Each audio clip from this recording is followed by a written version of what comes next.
YouTube channel. তো group ডির examination date কবে হতে পারে? অক্টোবর না নভেম্বর না সেপ্টেম্বর এন্ডেই হতে পারে। তো এই ব্যাপারে তোমাদের সাথে ডিসকাস করব। তার আগে কিছু ইম্পর্টেন্ট আপডেট রেলওয়ের তরফ থেকে এসছে বিভিন্ন এক্সামিনেশন নিয়ে, যেমন জুনিয়র ইঞ্জিনিয়ার রিক্রুটমেন্ট, সাথে সাথে আরপিএফ। সেই আপডেটগুলো তোমাদেরকে দেবো এবং ভিডিও শেষে তোমাদেরকে আমি জানাবো যে প্রবেবল এক্সামিনেশন ডেট কবে হতে পারে। ঠিক আছে?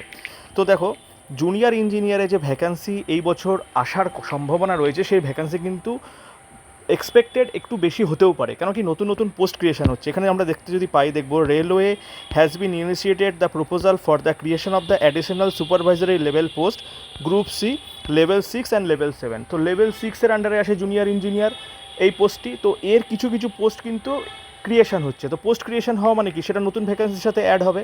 ঠিক আছে? এবং সাথে সাথে কিন্তু এটাও হতে পারে যে সিনিয়র সেকশন ইঞ্জিনিয়ারের যে রিক্রুটমেন্টটা বেশ কয়েক বছর ধরে যে হচ্ছে না, তো সেটাও কিন্তু এবার দেখা যেতে পারে যে সিনিয়র সেকশন ইঞ্জিনিয়ারের রিক্রুটমেন্টও কিন্তু এই ভ্যাকেন্সির আন্ডারে আসতে পারে। তো জুনিয়র ইঞ্জিনিয়ার বা সিনিয়র সেকশন ইঞ্জিনিয়ারের নতুন কোনো ভ্যাকেন্সি দেখা বা সাথে সাথে সেই ভ্যাকেন্সি ইনক্রিজ বা একটা হিউজ ভ্যাকেন্সি দেখার কিন্তু একটা প্রবাবিলিটি আছে। কিন্তু এখানে আমাদের একটা পজিটিভ হোপ রাখতে হবে, কেন কি আমাদের প্রিভিয়াসলি যদি আমাদের এক্সপিরিয়েন্স খুবই খারাপ, কেননা রেলের তরফ থেকে আমরা এক্সপেক্ট করেছিলাম যে হিউজ ভ্যাকেন্সি আসবে, কিন্তু লাস্ট কিছু রিক্রুটমেন্ট গ্রুপ ডি এএলপি টেকনিশিয়ানের ভ্যাকেন্সি যদি আমরা দেখি, সেখানে কিন্তু আমরা আশাব্যঞ্জক কিছু রেজাল্ট দেখতে পাইনি। ঠিক আছে? তো আমাদের কাজ একটাই, যে একটা পজিটিভ হোপ নিয়ে থাকা। তো সেই হিসেবে আমরা আশা করতে পারি এটা ভ্যাকেন্সি ইনক্রিজ হতে পারে বা নতুন নতুন পোস্ট ক্রিয়েশন হতে পারে। এই তো গেল জুনিয়র ইঞ্জিনিয়ারের আপডেট। এরপরে আরপিএফের আপডেট যদি দেখি, তো এই আপডেটটা আর আরপিএফের আপডেট। ঠিক আছে? এখানে দেখতে পাচ্ছ নোটিশ। ঠিক আছে? Submission of the zonal reference form under the sub inspector executive centralised advertisement number CEN 01/2024। তো আরপিএফ এসআই এই পোস্টে যারা সিলেক্টেড ক্যান্ডিডেট, তাদের কিন্তু যে চয়েস ফিলিং দেওয়ার এখানে একটা সুযোগ এসছে, জোনাল প্রেফারেন্স দেওয়ার তোমাদের কিন্তু একটি সুযোগ এসছে। এবং এই জোনাল প্রেফারেন্সের জন্য কিন্তু তোমরা 7 ডেজ পাবে। জোনাল প্রেফারেন্স দেওয়ার পরে সেটা কিন্তু সেই কপিটা তোমাদেরকে মেল করতে হবে এই মেল আইডিতে। ঠিক আছে?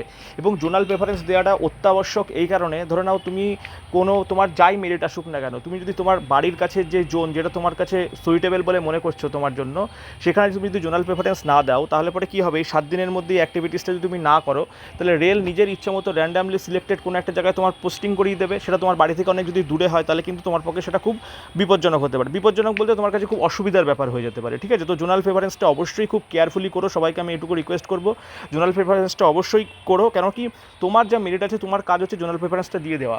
এবার তোমার মেরিট বা তোমার স্কোরের উপরে বেস করে রেল ঠিক করবে তোমাকে কোথায় পোস্টিং দেওয়ার। কিন্তু তুমি যদি নাই দাও, তাহলে তো তোমার কোনো অপরচুনিটি থাকবে না। রেল তোমাকে র্যান্ডামলি সিলেক্টেড যে কোনো জায়গায় পোস্টিং করে দিতে পারে। ঠিক আছে? তো জেনারেল প্রেফারেন্সটা সবাই অবশ্যই দিও। এরপরে চলে আসবো যে গ্রুপ ডির এক্সামিনেশন ডেট কবে হতে পারে। তো দেখো, গ্রুপ ডির যে এক্সামিনেশন ডেট, ঠিক আছে, কোর্ট কেসের পর কোর্ট কেস ঘটছে। ঠিক আছে? প্রথমে ক্যাট থেকে দিল্লি হাইকোর্ট থেকে পুনরায় ক্যাটে আসার পরে কেস লিস্টেড হচ্ছে না, কেস লিস্ট হওয়ার পরে আবার নতুন করে ডেট দেওয়া হয়েছে শুনানির 1 সেপ্টেম্বর। তো দেখো, এরকম যদি কেসের পর কেস চলতে থাকে, তাহলে পরে যেই বলুক না কেন, সেটা কিন্তু একদম ফিজিবল হওয়ার কোনোদিনও সম্ভব না। কিন্তু দেখো, রেলের যদি আমরা ভিউজ দেখি, প্রথমে এই যে ক্যাটে কেসটা আসা মানে কি, ক্যাটে প্রথমে কেসটা ছিল দিল্লি হাইকোর্ট থেকে, আবার ক্যাটে কেস আসার মানে হচ্ছে এই কেসের যে ফয়সালা হবে, যে রায় যাবে, সেটা কিন্তু রেলের পক্ষেই যাওয়ার প্রবাবিলিটি। ঠিক আছে? কেন কি রেলের ফেভারি রায়টা দেবে। ঠিক আছে? সুতরাং সেক্ষেত্রে কিন্তু কেসটা যদি ডিসমিস হয়ে যায়, সেপ্টেম্বরের মধ্যে রেল যদি মডিফিকেশান উইন্ডো এই সমস্ত কিছু ওপেন না করে, তাহলে পরে কিন্তু অক্টোবর 1 মধ্যে এক্সামিনেশন হওয়ার হাই প্রবাবিলিটি আছে। এবার দেখো, এই প্রসঙ্গে এটাও আমাদেরকে প্রেডিক্ট করতে হবে, যদি আবার কেউ সুপ্রিম কোর্টে যায় এই বিষয়টা নিয়ে, তাহলে পরে আবার নতুন করে একটা কিছু ইনিশিয়েশন হলো, সেরকম কিছু চলতে থাকলে পরে তো মানে অনির্দিষ্টকালের জন্য রিক্রুটমেন্ট স্থগিত হয়ে যাবে। তো আমার যেটা মনে হয় যে এই সমস্ত রিক্রুটমেন্টের ব্যাপারে দেখো, এর জন্য অন্য একটা সমস্যা হচ্ছে কি, যে 2025-এর যে গ্রুপ ডির যে ভ্যাকেন্সি আসার, সেই ভ্যাকেন্সিটাও কিন্তু আসছে না। আলটিমেটলি কিন্তু স্টুডেন্টরাই সাফার করছে। ঠিক আছে? কেস হলে কিন্তু রেলের কোনো ক্ষতি হচ্ছে না, রেল কি ডেট পাচ্ছে, রেল হিয়ারিংয়ে যাচ্ছে, কিন্তু আলটিমেটলি ক্ষতি হচ্ছে কিন্তু স্টুডেন্টসদের।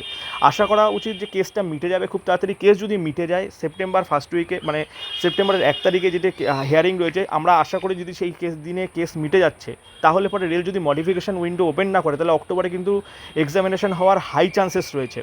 এবার কেস মিটে যাওয়ার পরে যদি রেল আবার মডিফিকেশান উইন্ডো ওপেন করে, তাহলে নেক্সট এক্সামিনেশন কিন্তু নভেম্বরে হওয়ার সম্ভাবনা রয়েছে। ঠিক আছে?